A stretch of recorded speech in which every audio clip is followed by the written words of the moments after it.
So, good day, everyone. My name is Dr. Karen Breek. I'm presently one of the two co-chairs of the Federation of Medical Women of Canada's Women, Peace and Security, or WPS, committee. It is my distinct pleasure to welcome you to the 5th installation of our Fireside Chat video series, where we explore some of the ways that anyone can learn more about women, peace, and security issues, especially through the opportunities that are uniquely available to Federation members through our organization's membership with the Women, Peace and Security Network Canada. We're especially excited tonight. We have Canada's Women, Peace and Security Ambassador, Ms. Jacqueline O'Neill, joining us today. She'll be sharing some of her insights about her role, her work, and her collaborations over the last 5 years with both the Women, Peace and Security Network Canada and Federation of Medical Women in specific. Before we dive in, I'd like to just acknowledge I'm participating in this event from Ottawa, which is situated on the traditional and unceded territory of the Algonquin Nation. I encourage everyone to take a moment to reflect on the history of the land you are joining from. In case this is your first Fireside Chat, allow me the opportunity to provide you with a little bit of background context. If you are not Canadian, but you're interested in women, peace, and security, women's health, supporting women physicians, I encourage you to check out the Medical Women's International Association website, mwia.net.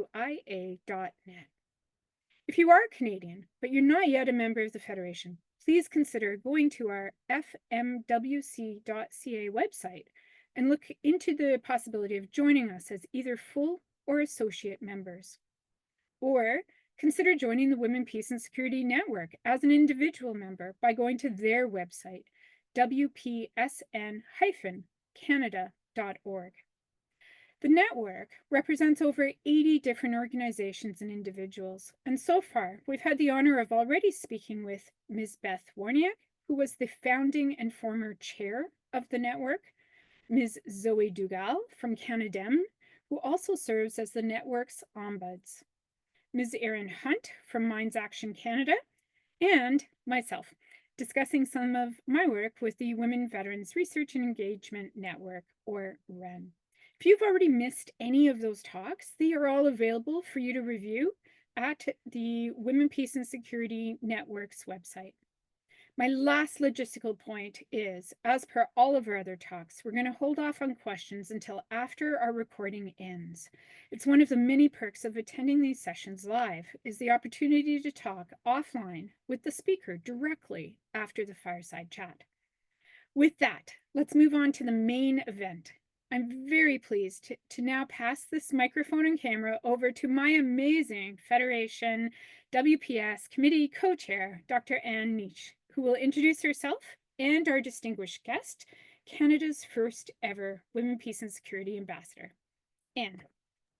Thank you so much, Karen. And it is my pleasure to be engaged in these fireside chats. And as Karen did indicate, my name is Niec. I'm a professor of pediatrics at McMaster University, but I'm also a former president of our Federation of Medical Women of Canada. And I've also been in a leadership position through FMWC with MWIA, our international organization. And it is my distinct honor to actually introduce our distinguished guest today.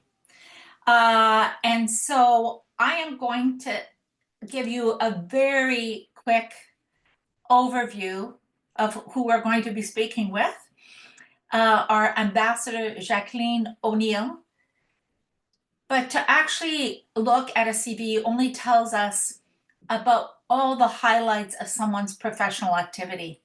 And when you look at Ambassador O'Neill's CV, I am struck by a long list of affiliations, recognitions, and experience, not just in Canada or the United States, but internationally, where she has had an impact and contributed significantly to the field of women, peace, security, and looked at its applications in government and multilateral organizations.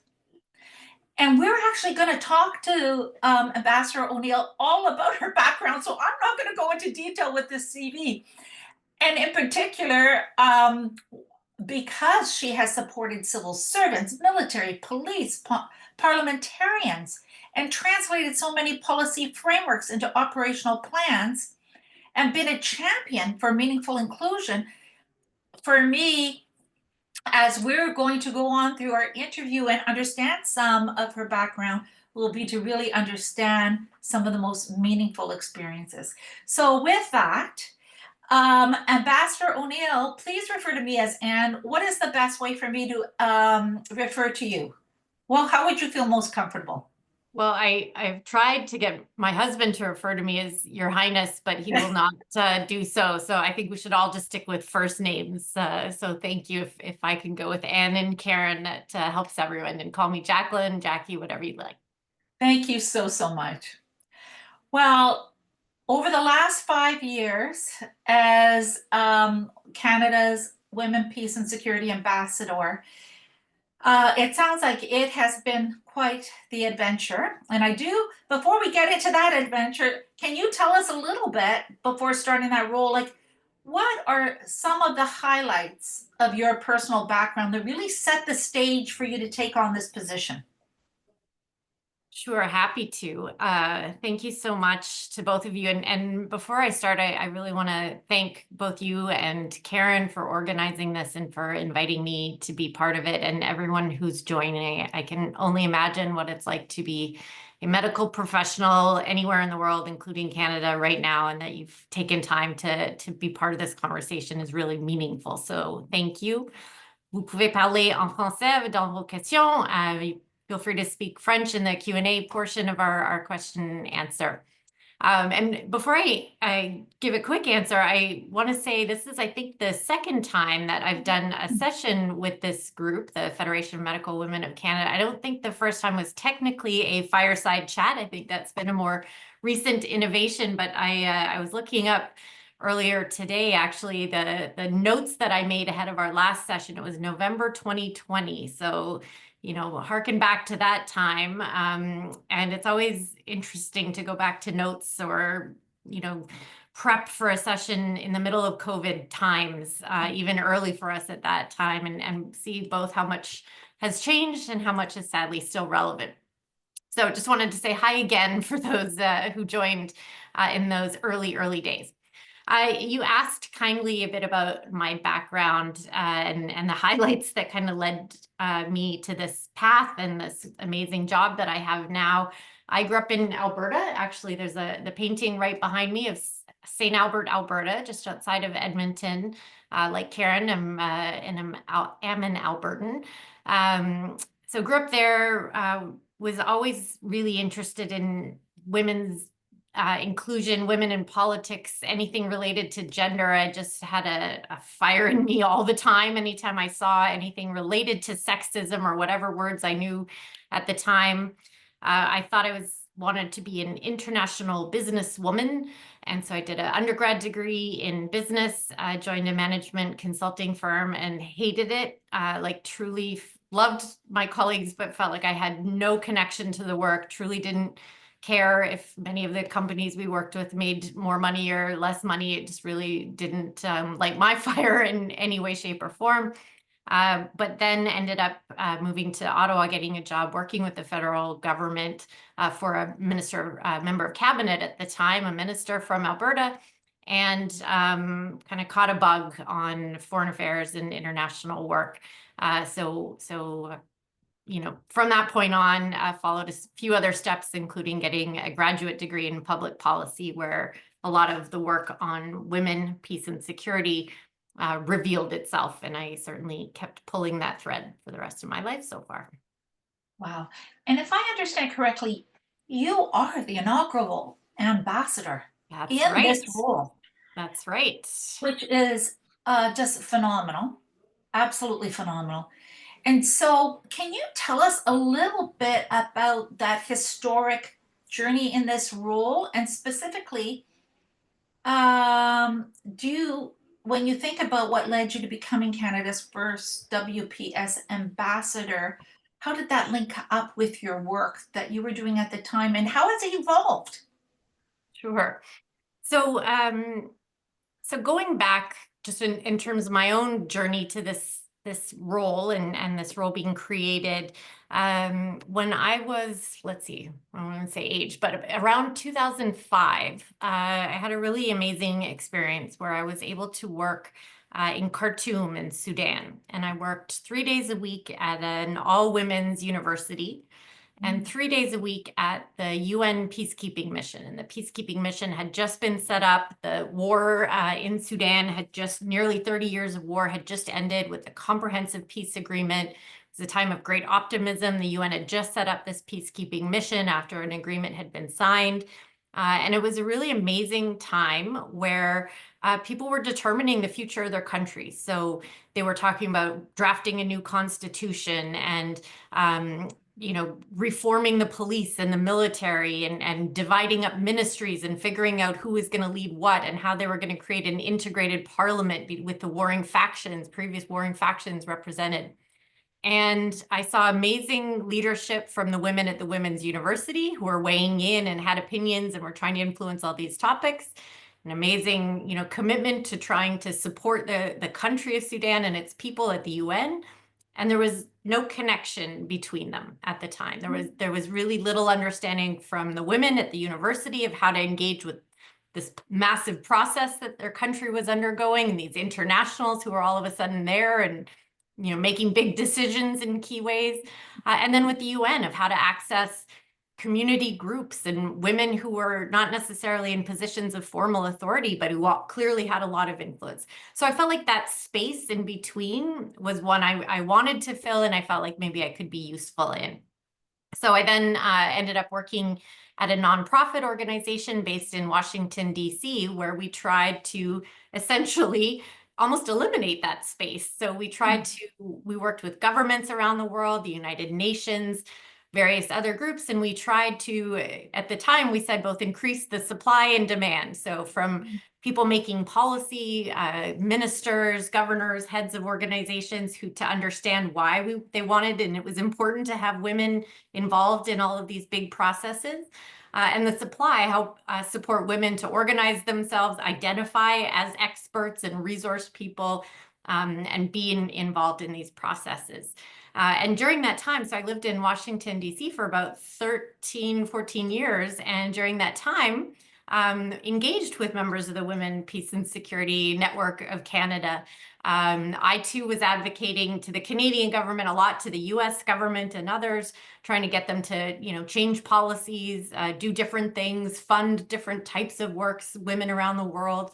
And always saw the Women, Peace and Security Network of Canada as this great, like a sister partner organization. And so we coordinated sometimes, we advocated together, we would testify to government committees at the same time. I would share with colleagues in the United States this model that was being practiced in Canada and all the progress that they were making and success, et cetera. So I feel like I've been associated with the network for a very long time. And one of the things that the network was calling for was for the government of Canada to have a senior level champion. So to have someone with a title that got attention and could move some things or get some people in a room, and who was focused on helping Canada have really good policies and actually implementing those policies. And so the Women, Peace and Security Network advocated to the government for a long time to do that. This was one of the options that was ultimately supported in the end. And then the government of Canada announced this position about almost 6 years ago. And as you said, I've had this amazing good fortune of being the first one in this job. And what that has meant for me and for the Women, Peace and Security Network is that we've been very much able to shape this role together in many ways. So I have a meeting 3-4 times a year, 3 times a year, sorry, with the Women, Peace and Security Network membership. We talk about all kinds of things going on. They hold me accountable and highlight different things. They raise questions. I try to share information about what's going on. They play an official role in guiding our national action plan, which we can talk about in a minute, but our official policy, and really helping in key ways, helping me have the information, the pressure, the insights that I need to be able to do my job from within government. Wow. Wow. And so when you're reflecting on these 5 years, what would you say is the highlight? There simply isn't one, and I should develop a better answer to that question. But every time I sit to think about, like, what are the highlight, what's a great point, I have a million images, thoughts that come to mind. I'm very proud that with the network, the Women, Peace and Security Network, with many of your members and others, we've created new policies for the government, national strategies. Very proud that we have those policies. What is often really kind of brings me the greatest joy is the work that we get to do with women around the world as well, looking at, just hearing from them directly and being able to be in communities with women who are also advocating as you're doing in different ways. So I can tell a million stories and come back to that, but I have a real challenge with finding a one highlight because it's been an insanely amazing 5.5 years, I guess. Although I think you did a great job on highlighting what became important, right? Hearing the women's voices. Yeah, that's and the core. doing Yeah. what you can, right, to advocate for those voices, Yeah. to make change. Yeah. And that's there's no that's greater joy. Really, honestly, I honor the work that you've been doing.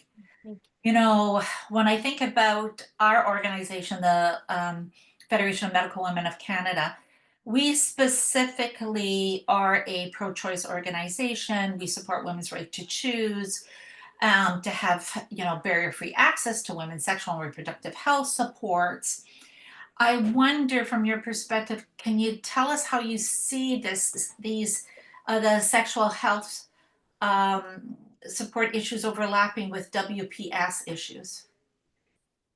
So in a range of ways, there's overlap and they're complementary to each other.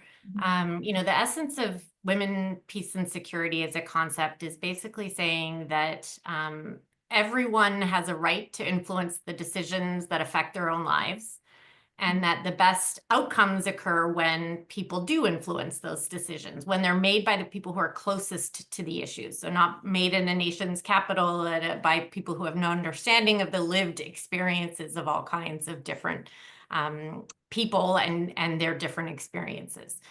So, when we talk about women, peace, and security, in order to be able to exercise that right, you need a lot of things.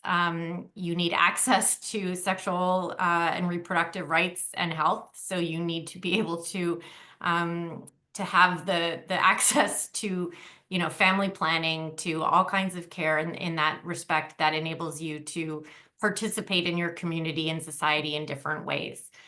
We also engage quite a lot on issues. The term is conflict-related sexual violence.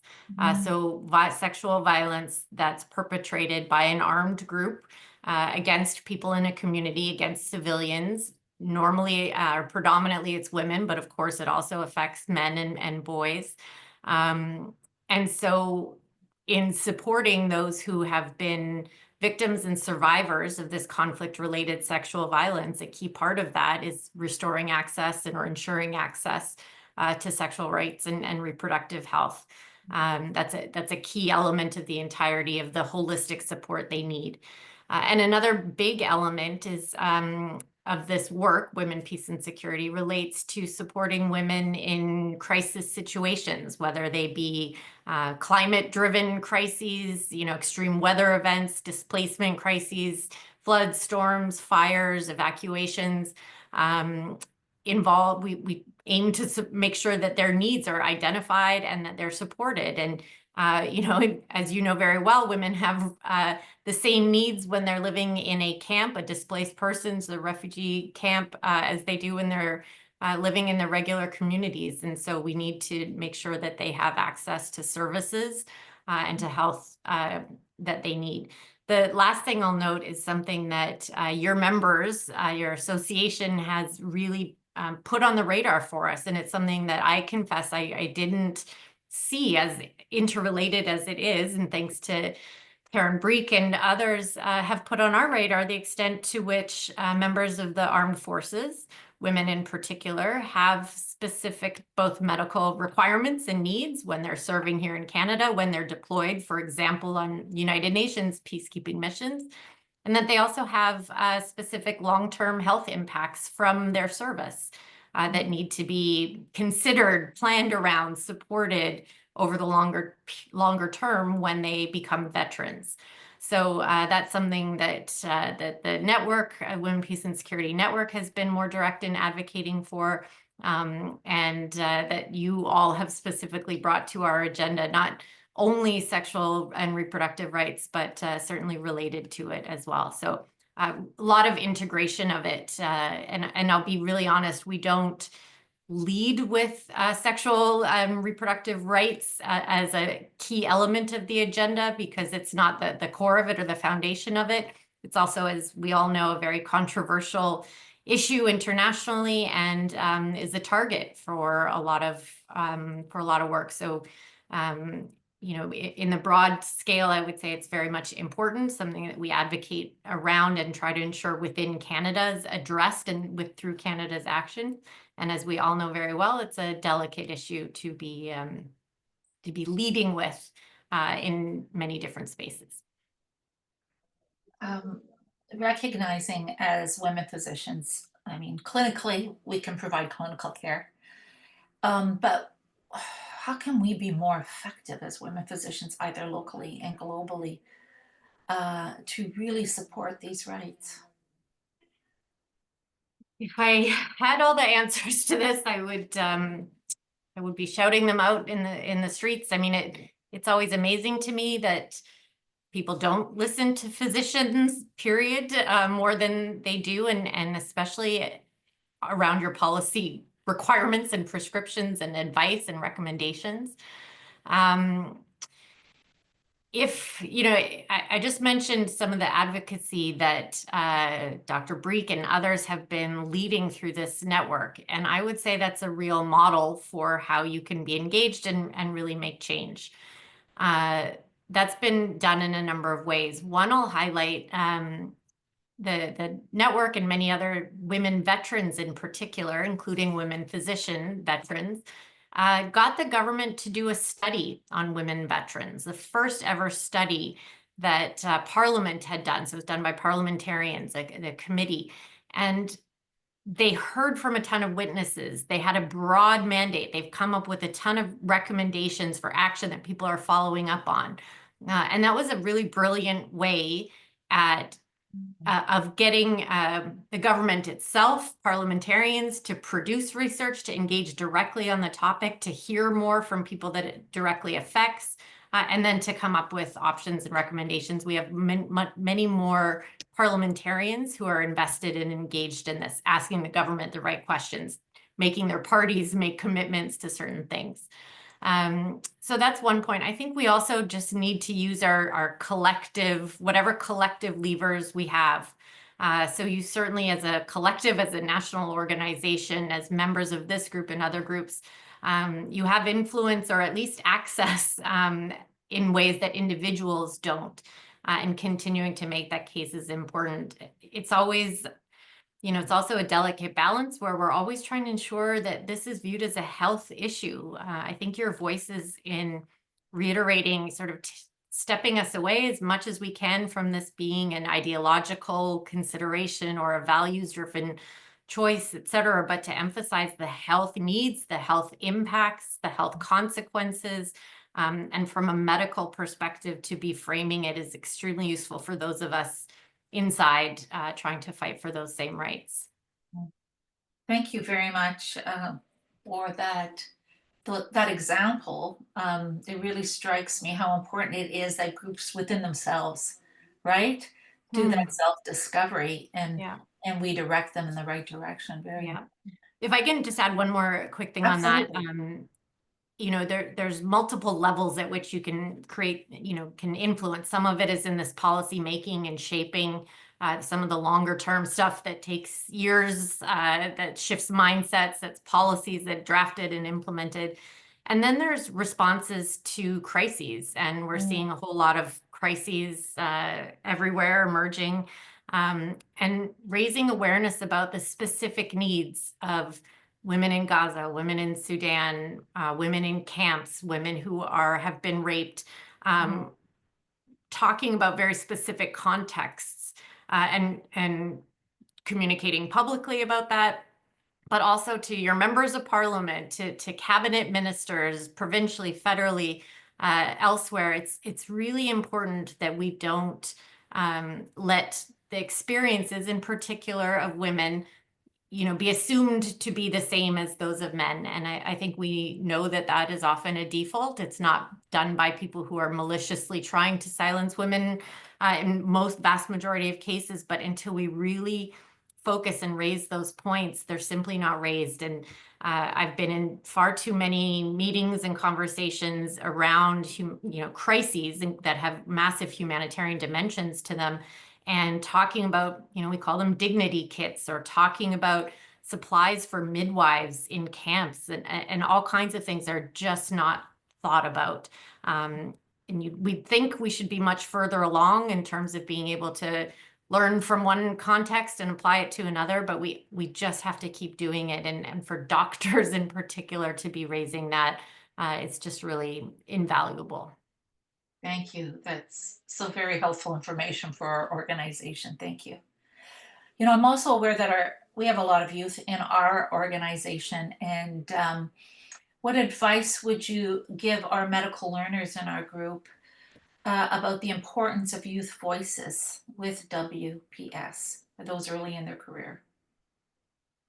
So this is a great topic, and I really appreciate you asking me. I always I hesitate to give any young people advice, and I feel like all I should ever do is be asking for it, because it seems a whole lot of young people are a whole lot more effective at making change in different ways. A big focus of mine is removing from any talking points I see, or articles, or prep material for something about young people being future leaders. It's like, you're leaders now, you're changing the world now. It's young people, young women in Iran in particular, who led the latest near revolution, but who took to the streets. Women in Sudan, young people were the ones who stayed out in the streets and took down a dictatorship that had been in place for decades. We see young people organizing in really, really major ways that are turning on its head many of the ways that I'm used to organizing. I think as a government, we need to adapt to the ways that younger people organize. And so that means, as you know, it's often issue-based. Your engagement, you kind of get together on specific issues. You see a lot of social media presence or activism in different ways, and then the group disbands. There aren't organizations and networks created in the same way. So I think we as a government have to be a lot more adapting to younger people. But to say, in terms of advice, I'd say just find your communities in this space, that they exist. There's a great group called the Canadian Council for Youth, Peace and Security, or Canadian Coalition. I'm so sorry, I can't remember. CCYPS is its shortened name. And look them up, and they do much cooler stuff than I could tell you about. But they organize, they keep people aware, and they talk about kind of youth-related dimensions to things. And another really neat thing that they do is connect a lot with young people in communities around the world. So it's a chance for young Canadians, women in particular, but to talk with young people around the world who have a shared vision about, strengthening democracy, strengthening their ability to influence their future, making policy, making sure that government makes policy and implements it in a way that is actually grounded in reality, and not just what we'd like to see. I really appreciate your comments about the whole concept of leadership, right?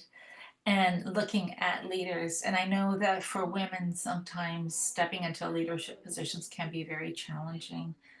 How can we overcome some of these barriers?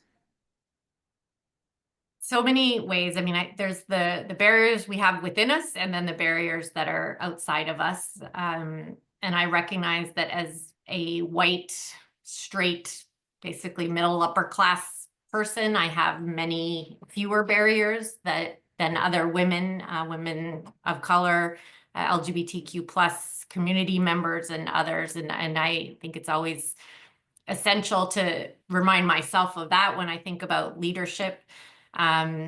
We have, I spend a lot of my life convincing women that they are specialists and have expertise on different issues. I've spoken with women all around the world, and I hear constantly, I'm not a specialist in this, or I'm not an expert in this, or, I don't know that I could do this. And I think there's two things I say to that. One is having imposter syndrome is actually a good thing, because it means you actually have a sense of like the scale of what you're trying to do, and respect for the immensity of the challenge. So having imposter syndrome means you're like connected to reality and have a grasp on the enormity of what you're trying to do. And being humble about how much you don't know is what we need much more of in the world. So put yourself in there and keep your imposter syndrome, but don't let it stop you. Those are some of the barriers that we have internally. And then, as you know, there are all kinds of barriers that people face that are very, very real, and we can't just empower ourselves to get over. So we're going to come to an end. And so, Jacqueline, I have a quick question for you. What's your favorite book, podcast, or website that you like to follow or to look at?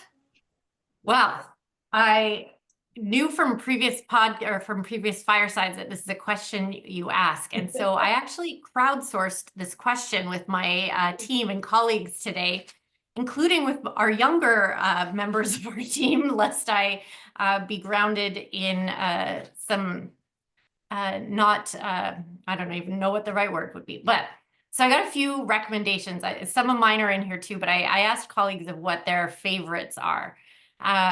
Few options. The Canadian Coalition for Youth, Peace and Security has a podcast. So I would check out that podcast. I've heard a few episodes, Canadian Coalition for Youth, Peace and Security.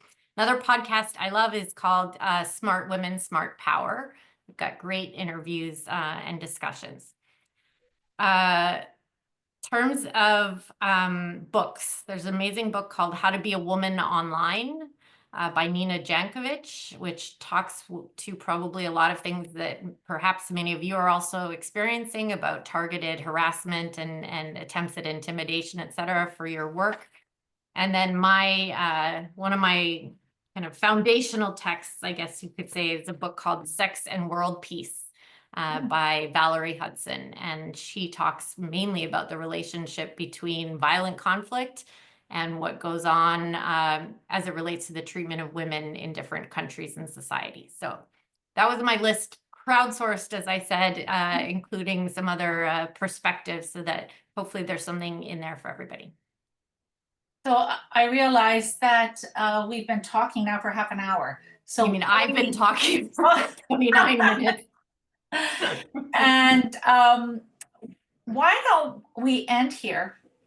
And why don't we'll stop the recording and we'll go to a Q&A and see what kinds of questions our listeners may have.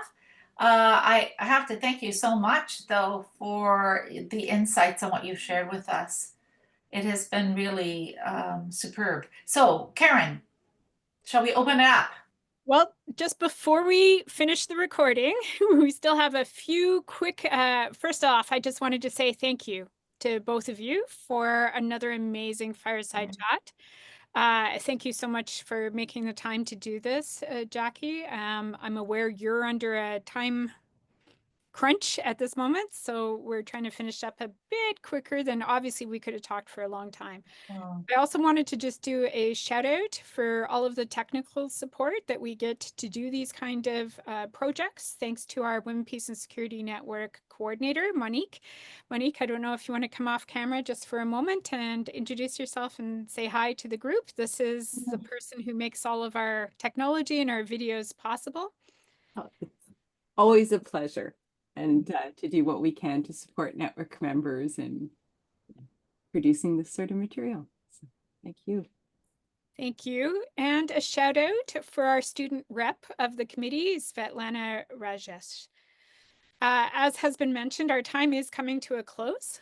I hope we all agree that our learning objectives for today have actually been met. We're leaving our time together with a deeper understanding of what is Women, Peace and Security, what does the Women, Peace and Security Network do, and what does the ambassador's role and responsibilities do, and to understand as Federation members that we are part of this network and can be accessing and doing all kinds of different areas of support in this.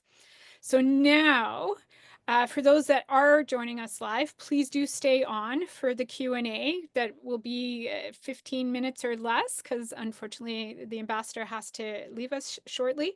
But for those that are watching the recording, thank you for making the time to watch this fireside chat.